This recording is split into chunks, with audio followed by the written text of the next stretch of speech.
I want AI to be like a Hanuman, right? He went and picked up a mountain just because he couldn't find the right amount of Ayurvedic herb. But he's extremely, extremely submissive to its master. That's where the level of integrating AI driven green energy parameters can't go wrong with an anticipated 1.6 billion population. From a partnerships point of view, how do you look at, or how important do you think are industry partnerships for accelerating this conceptualization and implementation of green data centers? And are there, can you throw us some light on any specific things that KIT also has done, which can show the power of partnerships in getting things at a much accelerated pace? To answer your question, before that, I just wanted to talk about the data per se, what is evolution. Imagine 60, 70, or 80 years ago, what were we doing, right? Humans were walking with barefoot, and then came the slippers, and there was a requirement for the knowledge, which was acquired from the parents. Then we were implementing the Gurukul system, which is prevalent in this country for ages. Then we thought, we need to adapt to a system of one teaching many. So the data kept on growing on account of three things. One is fundamental thing about repository of knowledge, how it is created, how it is transferred. That there's sort of a content which is required to be stored somewhere, it needs to be distributed, it needs to enhance the human life per se. That's how it all started. Second thing which is driven this is the speed, essence of speed, which is helping people to make a decision faster. Right? We started walking, we had a cycle, then we had a two-wheeler, we had different modes of conveyance. Now we even want to reach Mars. And the most advanced economy is talking about implanting a chip in your brain so they will understand what is the psyche which is going around in your brain. See, the requirement for speed is cross all boundaries. I'll give a small data which Sridharan will probably agree with me because his business is growing multifold.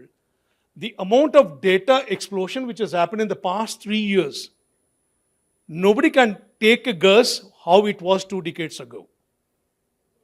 The X factor of growth is in excess of 1.3 billion times. That's the amount of data explosion. Okay, speed and repository of the data. And the third thing which is actually driving this is that getting the essentials of decision making from this data which is relevant to your business decisions, right?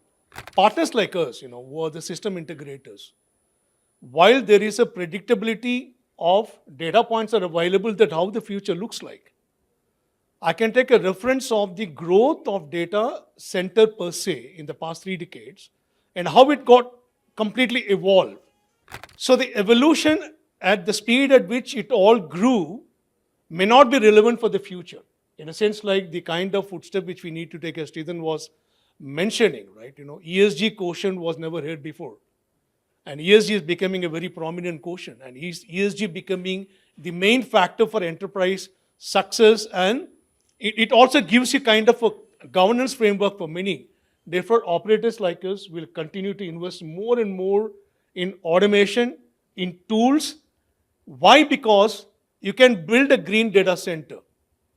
You can buy it from your neighbor, you can buy it from your advanced economy, and you can continue to keep on building it, but you would require a system integration partner who has to overlay the principle of sustaining that, maintaining that, and helping you to enhance your productivity and competitive edge in decision-making process. Why? Because the data explosion, which is again predicted, Sridharan can probably vouch for this, is going to be 3x than what it is in the next 14 months. To add to that, Subramaniam, one more interesting fact, right? The startup ecosystem in India, we have currently 174,000 plus startups have registered as part of the ecosystem in the country, and 61% of them are tech. Now, NASSCOM is predicting by the year 2030, India will have 10,000 deep tech companies. Just absorb this data, deep tech companies, all to do with more and more data emulsion.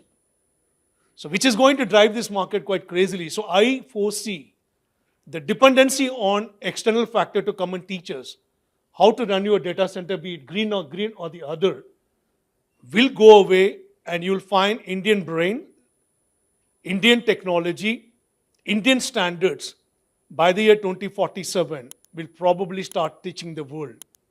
I'm not very sure whether I answered your question or not, because it's an evolution, and predicting that what I'm going to do by 2047 is something I don't have enough data right now to predict and tell you that, but I can only say that it's going to evolve much significantly than what we are doing today.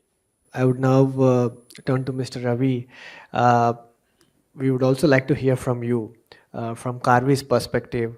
What is your vision for India's green data center proliferation?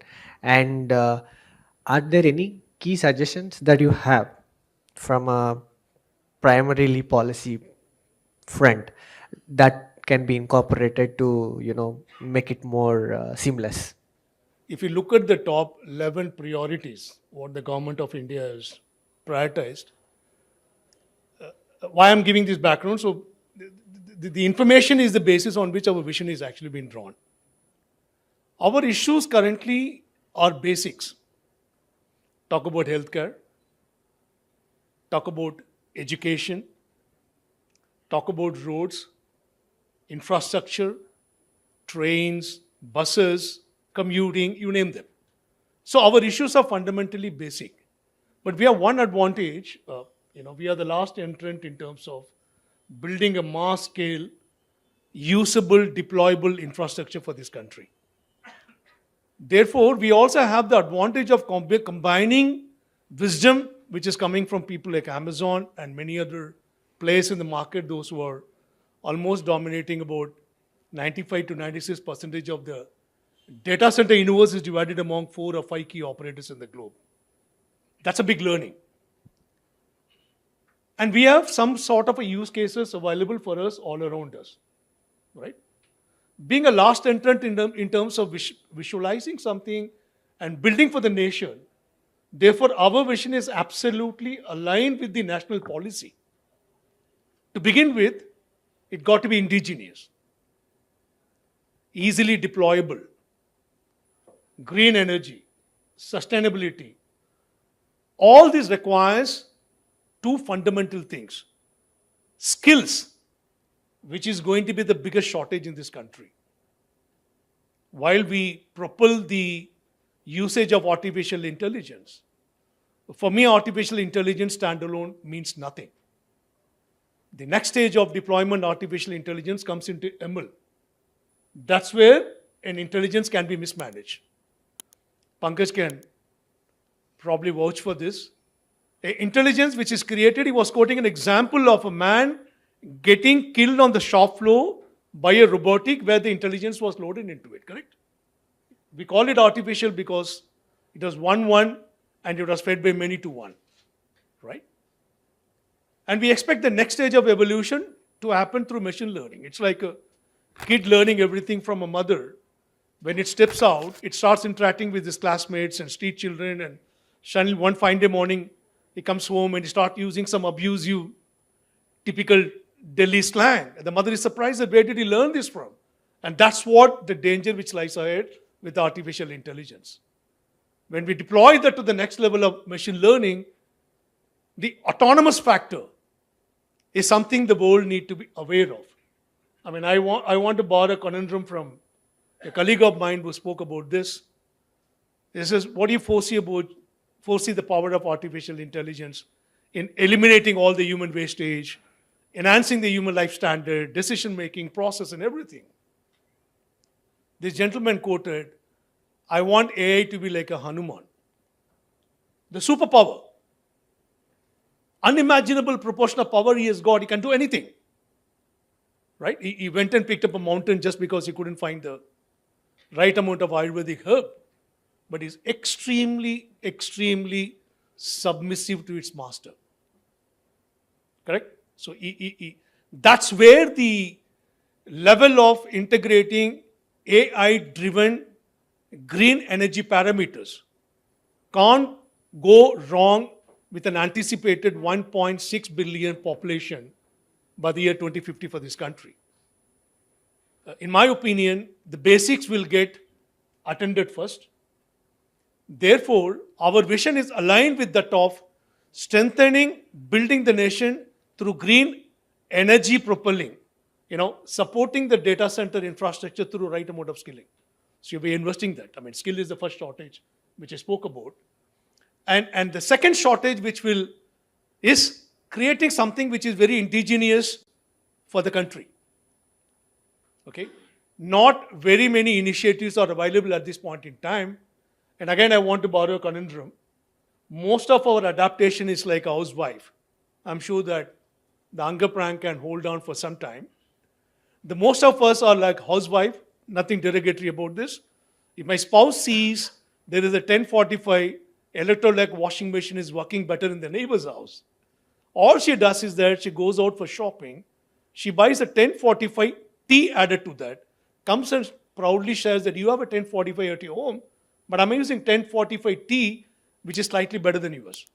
So our adaptation is simply basis on the use cases what somebody would have implemented elsewhere. Okay, vaccination is a classic example, right? We rolled it out so fast. There's so many cases are appearing now, how is impacting the human health. So healthcare, education, at the same time, indigenous technology. We will be addressing the basics. That's what the government of India has outlined. And our vision is exactly aligned with it in terms of supporting. Our role is a supporting role. We don't create technology. We support people, those who created technology. As a system integrator, you need to bring an energy efficient. You need to bring a cooling efficient. You need to bring a layer of the artificial intelligence to it. You also need to generate enough of data, provide it back to operators, make them to make a business decision. And Anurag was trying to, Pankaj was trying to mention something like, we need to segregate the trivial many from the vital few.